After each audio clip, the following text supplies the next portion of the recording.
నమస్తే. ఆర్ఎస్ఎస్ సర్సంఘ్ చాలక్ మోహన్ భగవత్ జనాభా గురించి, సంతానం గురించి మాట్లాడిన మాటలు ఇప్పుడు అంటే ఒక చర్చనీయాంశమైనవి అని చెప్పొచ్చు. ఆయన అన్న మాట ఏంటంటే, జనాభా పెరగాలి, కనీసం అంటే ఒక జంట కనీసం 3 పిల్లల్ని కనండి అని ఆయన అన్నమాట. చాలామంది కూడా నిజమే, జనాభా పెరగాలి, మానవ జాతి మనుగడకు, మన జాతి మనుగడకు సంఖ్య పెరగాల్సిన అవసరం ఉంది.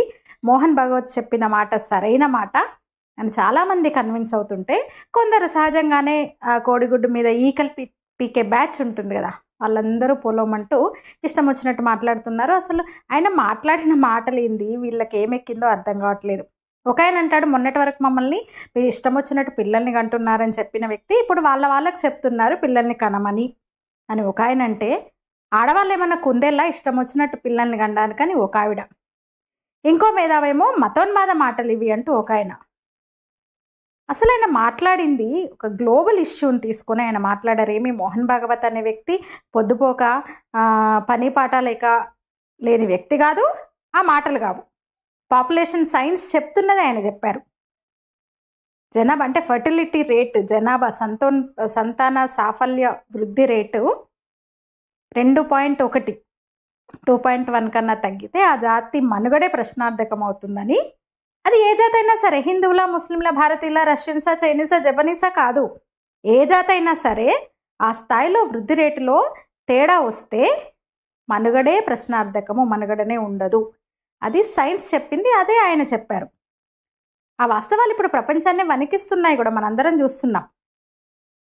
ఆయన ఒక డాక్టర్, చదువుకున్న మేధావి, వీళ్ళలా మేధావి అయితే కాదు.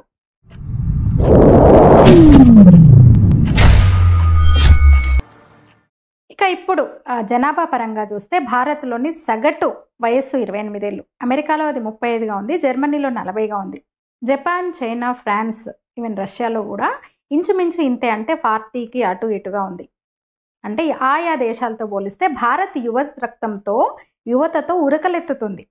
అవి మాత్రం వృద్ధ దేశాలు అయిపోయినాయి, కర్రలు పట్టుకొని నడుస్తున్నాయి.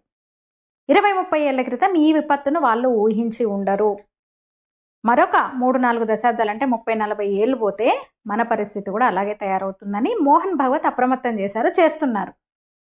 ఇప్పుడు భారత్లో ఆలోచిస్తున్నట్టే ఆయా దేశాల్లో కూడా ఆలోచించారు. అప్పుడు యువత జంటలు డబ్బు, విలాసాలు, అభివృద్ధి అంటూ పరుగులు తీశారు, పిల్లల్ని కనడం తగ్గించారు, ఒకరిద్దరు చాలనుకున్నారు, వాళ్ళ జనాభాను తగ్గించుకున్నారు, జనాభా నిష్పత్తిలో సమతుల్యం తప్పింది. ఆ పర్యవసానాలు వాళ్ళు ఇప్పుడు చూస్తున్నారు. దాన్ని ఇర్రివర్సబుల్ అంటారు. 2.1కి జనాభా రేటు తగ్గిందంటే బ్యాలెన్స్ తప్పినట్టు, తిరోగమన చర్య మొదలైనట్టు, మళ్ళీ దాన్ని సర్దుబాటు చేయడం కష్టమవుతుంది.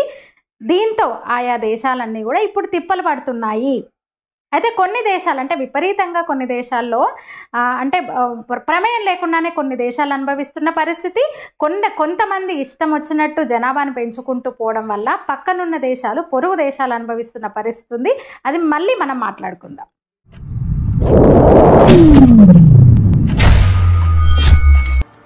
ఇక 2012లో సౌత్ కొరియాలో TFR మరీ 0.7కి పడిపోయింది. అంటే ఇంకొంతకాలం పోతే కొరియన్స్ అనేవాళ్ళు ఈ భూమి మీద ఉండరు. కొరియా దేశం ఉంటుంది, ఆ నేల ఉంటుంది, కానీ కొరియన్ సంస్కృతి, భాష, వాళ్ళ జాతి, మొత్తంగా వాళ్ళ జాతి మనుగడే ఉండదు.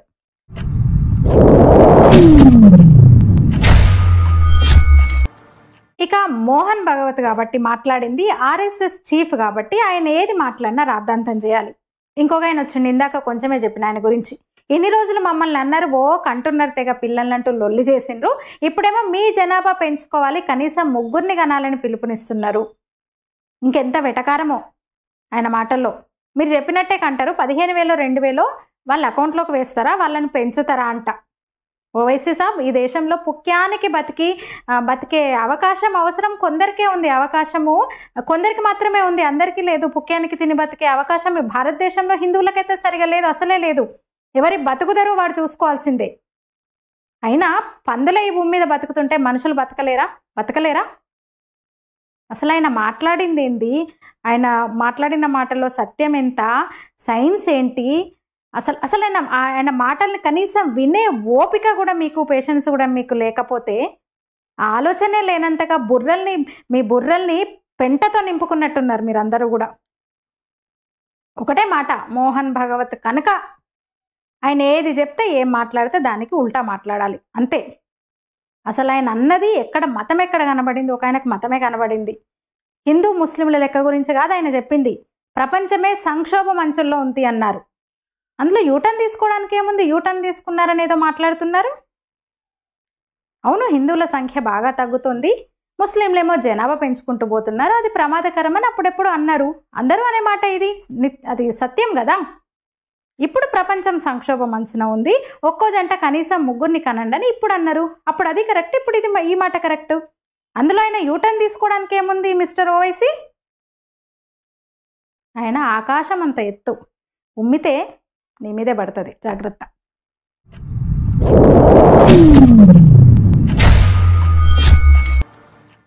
జనాభా అంటే ఆయా దేశాల్లో జనాభా లేదని కాదు, పేరుకు సంఖ్య ఉంది.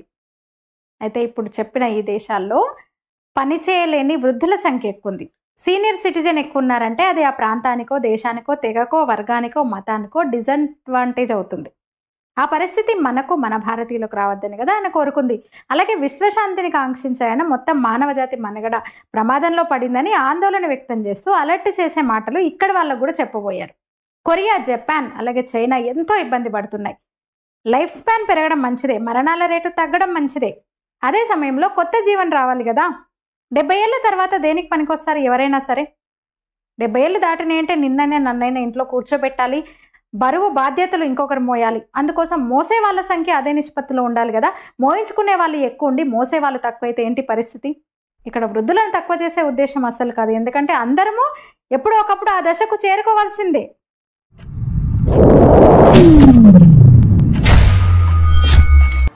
జర్మనీ పరిస్థితి ఏంటో తెలుసా మీకు? నాకు 70 ఏళ్ళు నిండినాయి, విశ్రాంతినివ్వండి బాబోయ్ అని మొత్తుకుంటున్నారు అక్కడ. ఎందుకంటే సరిపడా యూత్ లేరు, పనిచేసే వాళ్ళు లేరు. అందుకే రిటైర్మెంట్ ఏజ్ కూడా తీసేసి 1-2 గంటలో మీకు ఓపిక ఉన్నంతసేపు, ఓపిక ఉన్నంత కాలం పనిచేయండి బాబోయ్ అని సంస్థలు బతిమలాడుకుంటున్నాయి. ఆ పరిస్థితి ఇక్కడ రావద్దని మోహన్ భగవత్ అప్రమత్తం చేశారు. నిజంగానే ఇక్కడున్న పరిస్థితి, ఇప్పుడున్న జనాభా వృద్ధి రేటు ఇలాగే ఉంటే కనుక 2047 కల్లా విశ్రాంతి తీసుకునే వయసులో ఉన్న పెద్దవాళ్లను ఇలా అందరూ బతిమలాడుకోవాల్సి వస్తుంది. అందుకోసం ఆయన అలర్ట్ చేస్తూ ప్రతి జంట కనీసం ముగ్గురిని కనండి అని చెప్పుకొచ్చారు.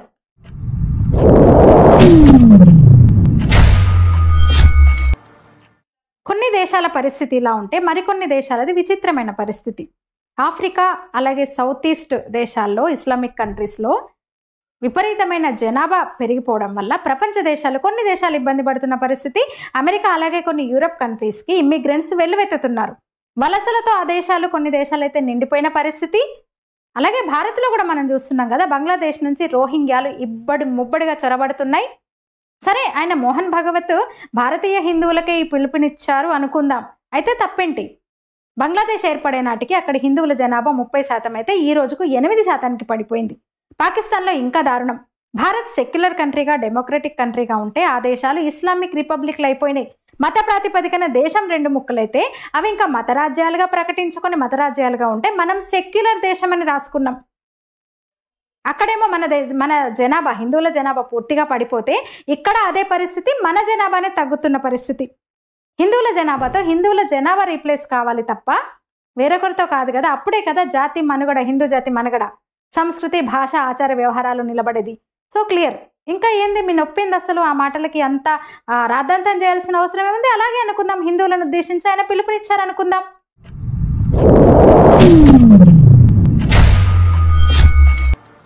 ఈ దేశంలో అంటే భారతదేశంలో 12% నుంచి 25%కి ముస్లింలు ఎందుకు పెరిగారు? 90% నుంచి 78%కి హిందువులు ఎందుకు పడిపోయారు? ఇప్పుడు ప్రపంచమంతా తమ సంస్కృతి గురించి మాట్లాడుతోంది. మొన్న అమెరికా అధ్యక్ష ఎన్నికల్లో వాళ్ళ సంస్కృతి గురించి ఒక చర్చ వచ్చింది. అమెరికాకంటూ ఒక కల్చర్ ఉంది, దాన్ని కాపాడుకుందాము, ఓకిజాన్ని మనం అపోజ్ చేద్దామని బైడెన్ ఓడించిన కారణాల్లో అదొకటి. ట్రంప్ను, ఎలాన్ మస్క్ అంత కసిగా పనిచేసి, ట్రంప్ కోసం పనిచేసి ఎన్నికలను గెలిచిన దానిలో ఒక రీజన్ అది కూడా. మన కల్చర్ని కాపాడుకోవాలని ఒక కసి అమెరికన్స్లో వచ్చేసింది. మొన్నటి ఎలక్షన్లో ఆ మాటలు వినిపించినాయి. కల్చరల్ ఎగ్జిస్టెన్స్ గురించి ప్రపంచమంతా చెప్తోంది, మాట్లాడుతోంది. ఇప్పుడు ఎవరి కల్చర్ను వారు కాపాడుకునే హక్కు ఉందంటుంది.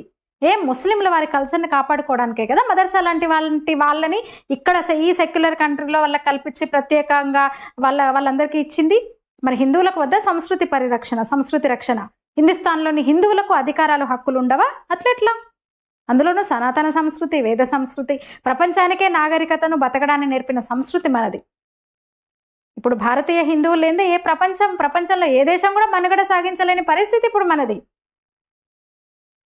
అందుకే ఆయన ప్రపంచాన్ని దృష్టిలో పెట్టుకొని చెప్పారు, భారతీయులను అలాగే భారతీయ హిందువులకు కూడా ఆయన ఒక భగవంతుడిలో ఒక పిలుపునిచ్చారు అనుకుందాం. దానిలో తప్పే ఉంది? దాని మీద రాద్ధాంతం చేయాల్సిన అవసరమే ఉంది. వాస్తవమే కదా ఆయన మాట్లాడింది.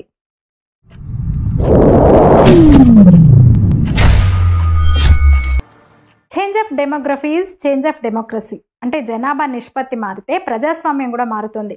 అలా ఇష్టం వచ్చిన కాడికి డెమోగ్రఫీ మారిన పొరుగు దేశాల్లో డెమోక్రసీ ఎక్కడుంది? చూస్తున్నాం కదా మనం. ఇక్కడ కూడా కొందరి జనాభా, ఓ వర్గం జనాభా పెరిగిన చాలా చోట్ల మనం చూస్తలేమా? వ్యవస్థ మీద గౌరవం ఉండదు, పోలీసులు అంటే భయం ఉండదు, రాజ్యాంగం అంటే లెక్కే ఉండదు. అందుకు కాదు యూనిఫామ్ సివిల్ కోడ్ కోరుకుంటుంది భారతీయులందరూ కూడా. లేకుంటే ఆ పొరుగు దేశాల పరిస్థితిని ఇక్కడ కూడా కొని తెచ్చుకుందామా? మరి వద్దు కదా. అందుకే ఆయన ఆ మాట అన్నారు. కనీసం 3 పిల్లలనైనా కనమని ఈ తరానికి మనం కూడా పిలుపునిద్దాం. మోహన్జీ భగవత్ చెప్పింది అదే. మన మనుగడ ముఖ్యం, మన సంస్కృతి ముఖ్యం, మన విలువలు ముఖ్యము. ప్రపంచంలో కూడా ఒక సంక్షోభం అంచున ప్రపంచం ఉంది, చీకటి రోజులను మనము ఆహ్వానిస్తున్నాం, అది కూడదు అని ఆయన అప్రమత్తం చేసే ప్రయత్నం చేశారు. ఇక్కడ అసలు హిందూ ముస్లింల ప్రస్తావన ఆయన తెలియదు, కానీ మీరలా ఊహించుకుంటే ఆపాదించుకుంటే నష్టం ఏంటి? హిందువులు కూడా అట్లాగే ఆపాదించుకుంటారు, ఎందుకంటే పరిస్థితులు ఇక్కడ అట్లాగే ఉన్నాయి. అట్లాగే అనుకుంటారు హిందువులు కూడా. అవును, 3 లేదా 4 పిల్లల్ని కందాము, మన సంస్కృతిని, మన ధర్మాన్ని కాపాడుకుందాము, మన దేశాన్ని కాపాడుకుందాం అని హిందువులు కూడా ఆలోచిస్తున్నారు. అందుకే ఒక కన్విన్స్ అయ్యారు మోహన్ భగవత్జీ మాటలకి, సర్సంగ్ చాలక్జీ మాటలకు హిందువులందరూ కూడా కన్విన్స్ అవుతున్నారు. అమ్మ నిజమే కదా, మన జనాభాను పెంచుకోవాల్సిన అవసరం ఉందని వాళ్ళు మాట్లాడుతున్నారు కదా. మీ బుర్రల్లోనే పూర్తిగా గుజ్జు ఏమంటారు, మీ మీ మీ మీ బుద్ధి, మీ బుర్రలన్నీ కుంచుకుపోయినాయి. ఎందుకంటే ఇందాక చెప్పినట్టు మళ్ళీ రిపీట్ చేస్తున్న ఒక సంతుష్టీకరణ రాజకీయాలు, ఓటు బ్యాంక్ రాజకీయాలు చేసి మీకు మాట్లాడింది మోహన్ భగవత్ గారు మాట్లాడారు కాబట్టి ఏదో ఒకటి అనాలని కావాలని రాజకీయం చేస్తున్న శక్తులు మీరు. అది దేశమంతా గ్రహిస్తోంది, ప్రపంచమంతటికి తెలుసు. నమస్తే.